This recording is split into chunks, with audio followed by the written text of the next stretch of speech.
Copa del Rey final was a beautiful football match. I had so much fun watching that game. Me and my wife watched together, and even my wife at the end of the game looks at me and goes, "What a game." That was amazing, and it was such an awesome watch. I think it's one of the better finals I've seen in a long time, and I think the team that deserved to win it won it. I think a lot of people are going to get upset about this and kind of feel like whatever, but I'm going to keep it real with y'all, lads. I think personally, where to begin? There's so much to talk about. I think the referee was actually calling a bad game for Barca. This is me being honest with you. And I think this is simply down to the fact that I told you guys, if you watched the video, if you saw the social media posts I did, this referee shouldn't have been doing the games. Because the way the referee was calling this game was in a way where if his kid was getting like bullied in school because of his dad being, if you don't know the story, this referee went on a podcast, on a interview, and said before the game that his son is getting bullied at school because they're calling him a thief and a robber, and that he helps Barcelona, and the list goes on. Real Madrid made it a big deal, so they wanted the ref to change. Well, I told you guys the ref should be changed because this guy feels a certain way about Madrid. But the way I saw it when I was watching it was maybe the ref was actually favoring Madrid so kids at school would kind of chill out. And that's what it seemed like to me. And I'm going to explain why. I think there is a penalty early in this game where the ball's kind of getting whipped in off of a cross. And I think it's Danny is pulling the shirt of the Barca player and nearly takes his shirt off. If he doesn't pull the shirt, I think that player gets to the ball and it's a goal. That's my honest opinion. That's the first one I think is a penalty. The second one, the ball gets crossed in, and I think this one came first, and Valverde's hand is kind of going backwards because he's going to catch himself, but the ball, it clearly hits his hand. For me, that's a handball. I can see the 50-50 because it's not intent and he's trying to hold himself up. I think it's a penalty. So I think right there's two opportunities for a penalty, and the ref doesn't call it. The third one is, I believe it's Rudiger who takes out, maybe it's Torres's leg or something. It's late in the game, and there is clear contact to the back of the ankle, the back of the heel, whatever it is, the back of the leg. And I think it's a penalty for Barcelona. So I think there's three opportunities where there should have been penalties called for Barcelona. Maybe two at the most. Definitely one should have been called in this game for Barcelona, in my opinion. Second, I do think there was calls missed for Real Madrid, but it was like a tackle here or a tackle there. I also think, and a lot of people are going to get me wrong for this and really, really judge me on this one, but I think Tchouaméni, who had a fantastic game, by the way, I think Tchouaméni was one of Real Madrid's best players. I think he should have seen a red card. I think there's a potential for him to see a red card. You're probably wondering where. In the middle of the park, I think it might have been still the first half of the game, maybe the second half, but he does like a scissor tackle and rolls up homie's ankle really bad. And he gets a yellow, but I don't know, man. I think that could have been a red card. It's just my opinion. So personally, I think this referee, if anything, was hurting Barcelona rather than helping Barcelona. So I don't think there's any excuses there. And I think at the end of the game, what people are going to say when you see Real Madrid's players acting like that and throwing stuff at the referee and they're very upset. I mean, look, Mbappe accelerates, he throws his hand back, hits the player in the face. It's a foul. We see these fouls given in every single game. The referee called it. It's a foul. We hate to see it, but it's the way it is. He threw his hand back, hit him in the face. It's a foul. So the Real Madrid players complaining don't really have a lot to complain with off of that. Now that we got that out the way, let's speak football. I think Barcelona deserved to win this game.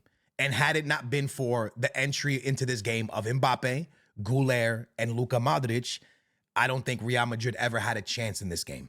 I think Real Madrid was horrible the first half. I think Barcelona was on top of them the entire game. Real Madrid plays with an attitude that they think the game is just going to come to them. All the players just wait for the game to come to them. And Barcelona plays in a way where they go get the game. They run to the game. And I'm going to give you the perfect example. The way the game ended.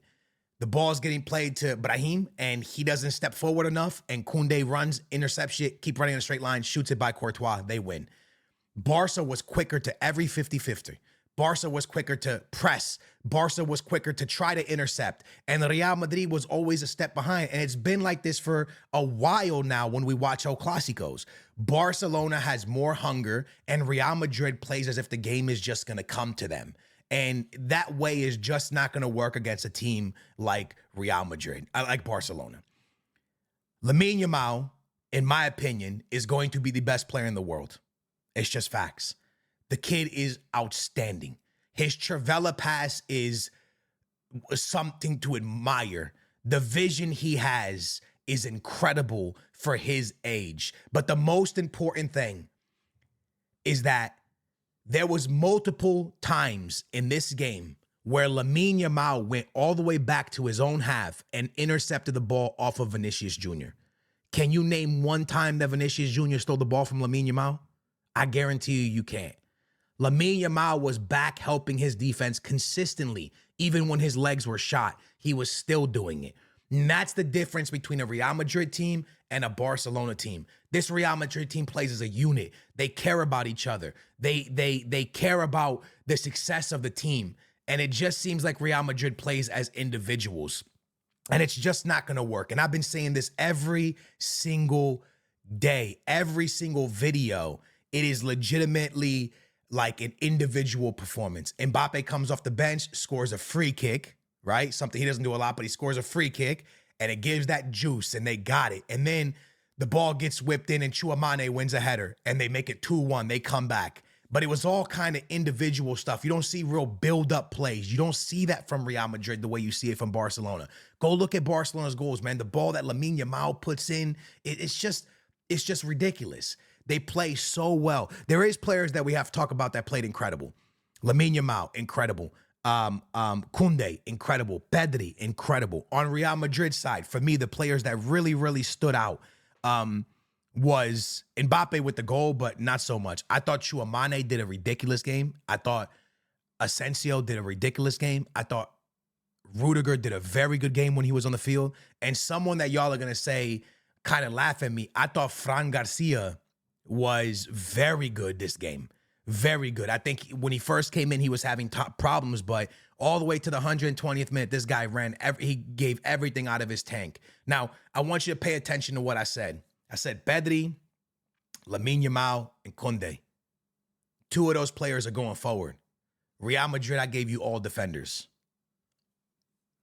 I can't tell you anything that Rodrigo did. I can't tell you anything that Vinicius Jr. did.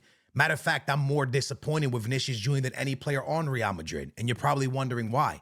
When Real Madrid was winning 2-1, there was 2 counterattacks for Vinicius Jr. where if he goes forward or puts a ball in, Real Madrid probably is up 3-1. But instead, he dribbled backwards. Just dribbled backwards. All of us saw it. All of us seen it. And he dribbled backwards. And it's just one of those things where I just don't see the same Vinny that I saw last year. I don't see it. I don't see it. And there's one more thing I'm going to say. And I don't know how y'all feel about this. But Lamine Yamal and Rafinha, they pretty much went the entire game. Vinny had to come off. If you go back to Messi and Ronaldo times, you know how hard it would have been to get them out of a final? To pull those guys out of a final? I could take you to the Euro of 2016, Portugal versus France. Ronaldo literally destroys his knee. He gets up and he tries to keep going. He gave everything he possibly could to stay in that game. And then he fell backwards and he couldn't. He was in tears. Vinicius Jr. is getting subbed off in a final against Barcelona. To me, it just don't sit right. And I understand he might have a serious injury. I really do. He might have one. And he couldn't go no more. But my man Rudiger was pretty much playing with no legs.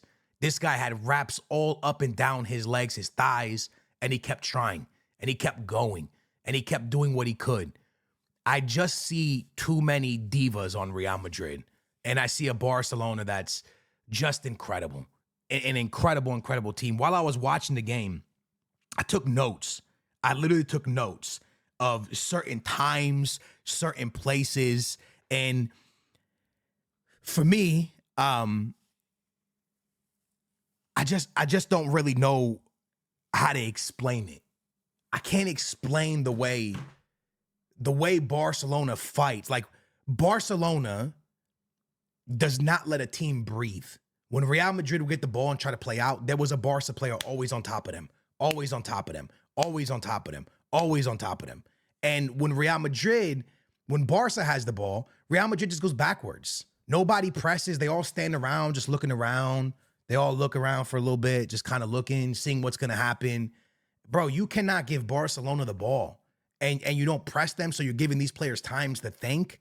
Like, it just don't really make sense. It truly, in my opinion, don't make sense at all. So I know a lot of people are going to say, hey, Skills, you said that if Mbappe lands Madrid. Listen, Mbappe did what Mbappe had to do. And I also said that 2-3 years ago. This Madrid team sucks. This is not the same Madrid from 2-3 years ago. This Madrid is not good, bro. It's not a good team. And there's nothing wrong with saying that. Today, if any Madrid fan thinks that y'all deserve to win it, even when y'all took the lead 2-1, I don't think y'all deserve to be winning at that point. I think y'all did it, and all you had to do was hold on, and you couldn't. Real Madrid, I don't think ever deserved to really win this game. I thought Barca was the better team for the entire game. In extra time, I think Madrid was a lot better. And also when Madrid really started pushing towards the end of the second half, they were really good. They were really good. But even when Barca countered, they had opportunities.